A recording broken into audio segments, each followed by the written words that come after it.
Hey guys, Josh from Guber Mods here. We're looking at the Sega Neptune I've been working on for a little while now. As you can see, I've put the 32X logo on here. I cut that off of the 32X itself. Thought it would look kind of cool. And the actual Neptune prototype that there are pictures of floating around on the internet have 32X on them, where the Sega is, but I didn't want to cover that up because it doesn't say Sega on it anywhere else. I had to remove the cartridge flaps after I rewired the 32X with shorter wires. Now it's folded in over itself, as I explained on my website earlier. The shorter wires are supposed to make certain games work that otherwise wouldn't have when the boards were laid out flat with the longer wires. Now the wires are about 1 inch long instead of 6 inches. Cartridge slot has still been widened to accommodate Japanese and European games. So everything's pretty much done except for the S-Video mod. I'm still waiting on a transistor to arrive in the mail. Here we've got 3 switches. This one on the far right is for the 32X itself. Switches between NTSC and PAL, so that's American and European and Asia.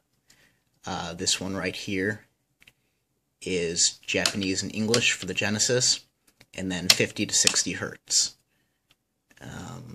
So let me get this all hooked up and I'll show you how it works. Alright, so as you can see we have the blue LED here. The fans aren't mounted yet, so that's why you're hearing that buzzing sound, because they're kind of wobbling around in there. Let's see, I forgot to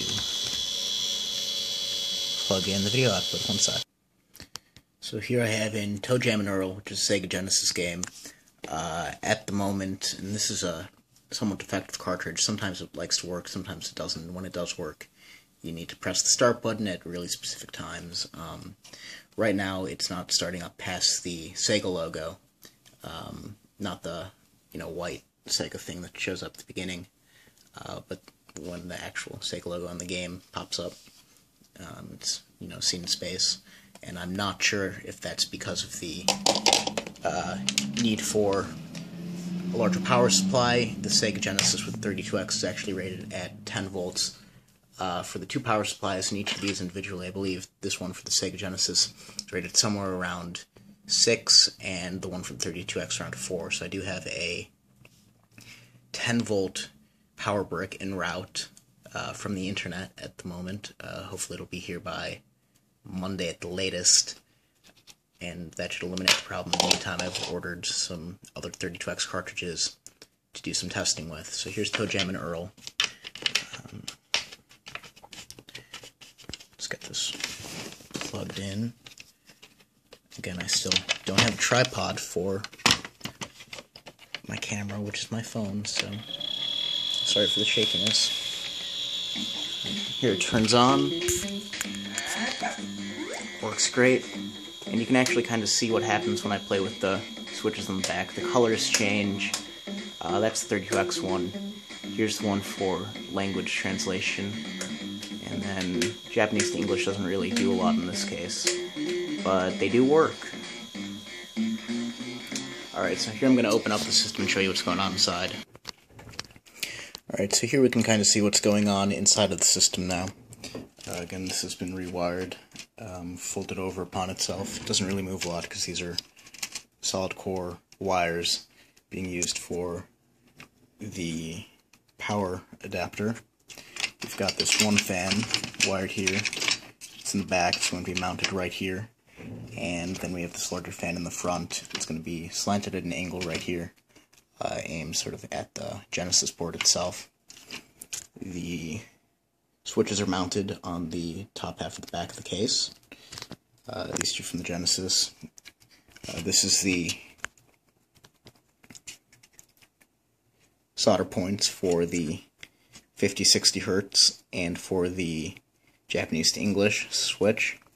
I found these points doing some research on the internet, and they made it so I didn't have to lift any pins on this chip, which is a amongst other things, in charge of region lockout. Lifting a pin can be a little risky. They pull out of the chips pretty easily, and I only got one shot here, so I didn't want to risk that.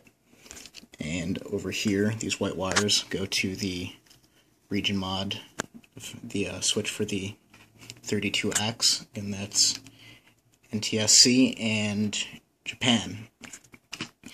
This chip right by it is also going to be used for the S-video circuit, which is all going to be laid out right around here, and it'll be mounted on the back of the case. I think I have the S-video connector somewhere around here. My workspace is kind of a mess at the moment. I can't find it right now. So yeah, we're pretty much done. Again, it's just the S-video that we need to put in, that I need to put in, and then it's ready to ship. So yeah, feel free to follow along with the project. Gubermods.com, link to the current projects page is on the homepage of the website.